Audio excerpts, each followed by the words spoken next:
It's Julie here from Mostly Caffeinated. I am bringing you my April favorites today. Now I know it's May, it's pretty far into May. Things are getting a little bit crazy around here. We were down with the virus for like 2 weeks, myself included, and now it is the heat of musical season. The musical that my husband's students are performing and that I am producing is this week. So there has been precious little time to think about filming or be healthy enough to be filming. So here, April favorites. As usual, I have 5 categories: a style favorite, a beauty favorite, a kid favorite, a housekeeping favorite, and a random favorite. So here we go.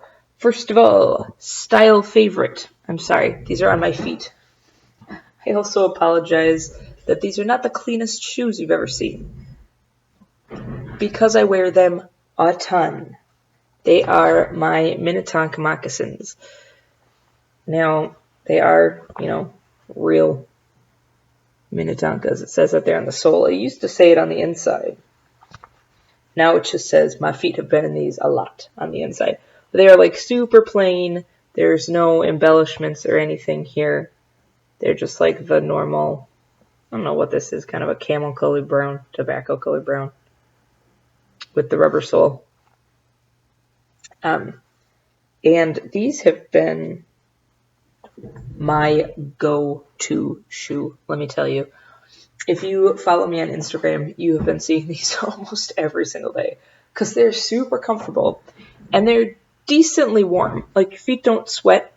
But here in Wisconsin, it has been like 35 in the morning and 62 by the afternoon.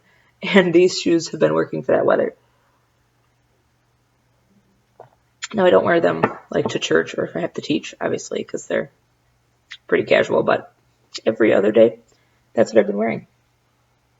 Okay. Oh, as far as sizing, I'd say they're true to size for a flat.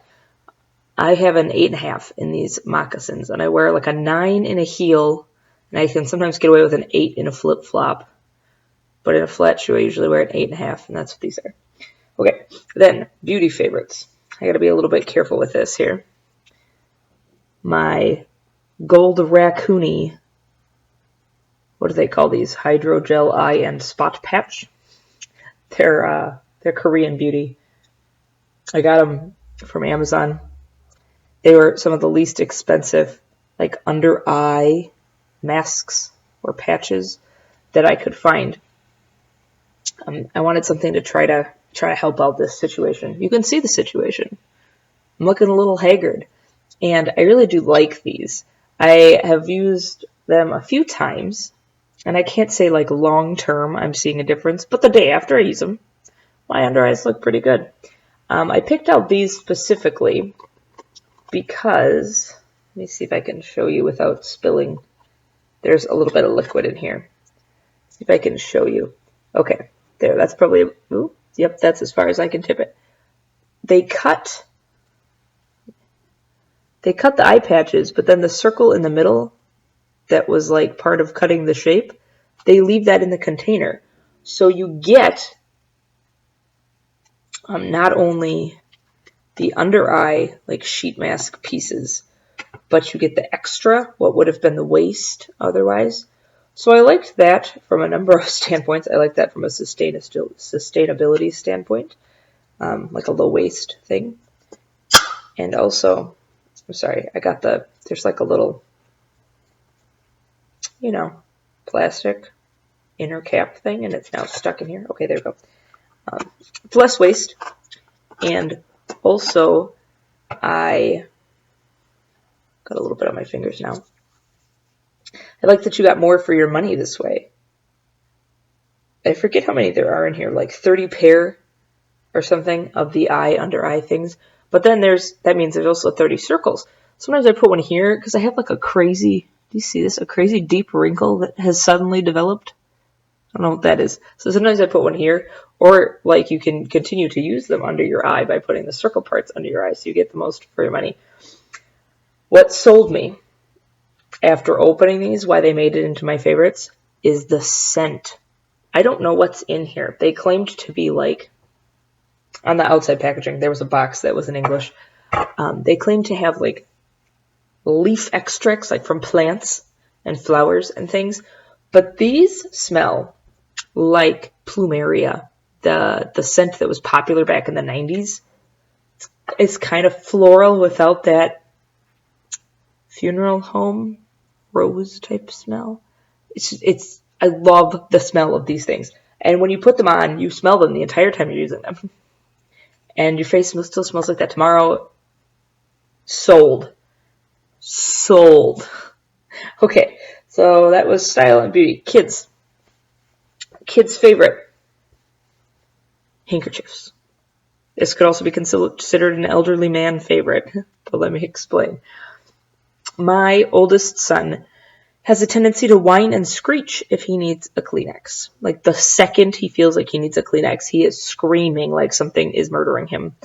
And I was sick of dealing with that. So a lot of my theory on parenting toddlers has to do with stopping problems before they begin or avoiding problems when I can.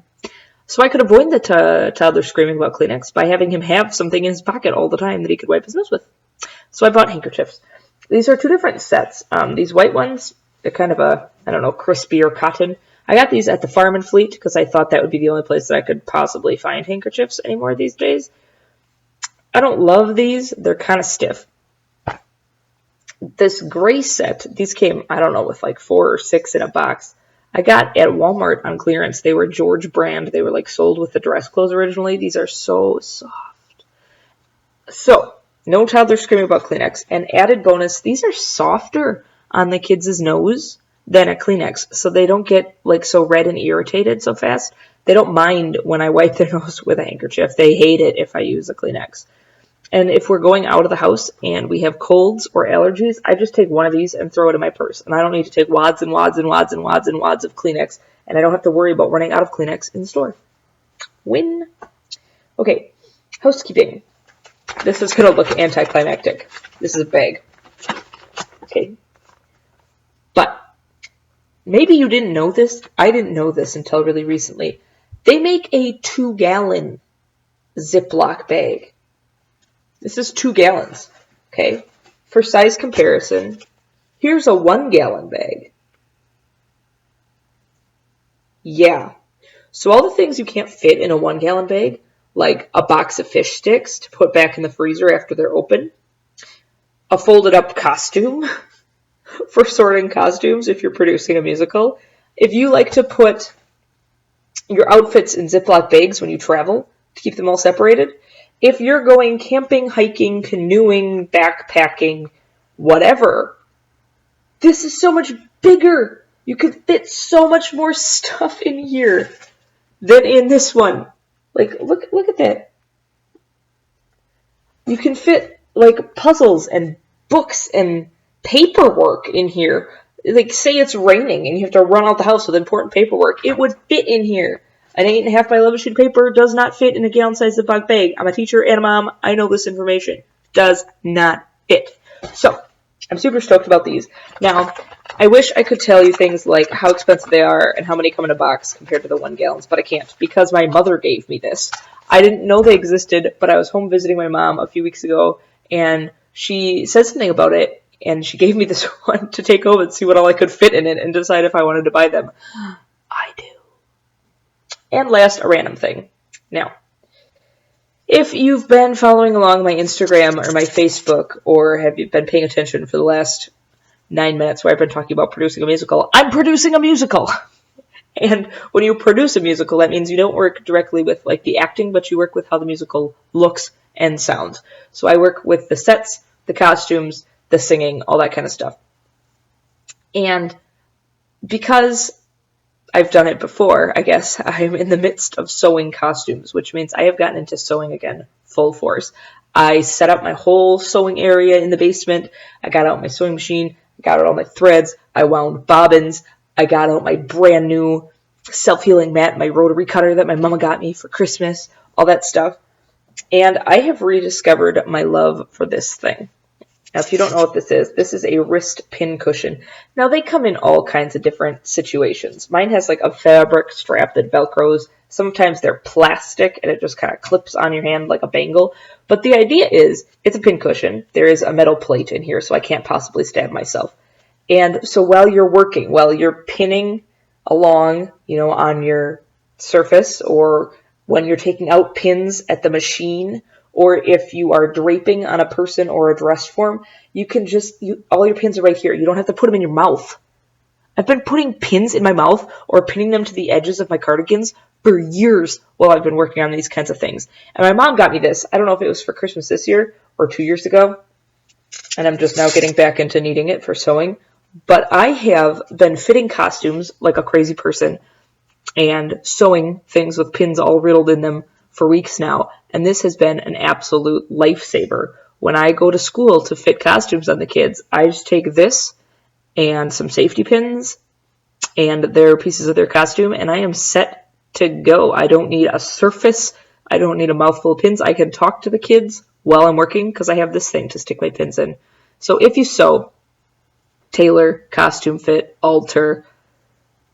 If you're hardcore into sewing, I'm sure you have one of these. But if you're just getting started and you find yourself with pins in your mouth a lot, I'm telling you, this is a winner. So there's my 5 favorites for this month. Leave me a comment down below if you have something cool you'd like to share, or if you want any more information about any of these, or if you own them too and are also a big fan. And I'll see you around the next time I have time to shoot a video, probably after the musical. Bye.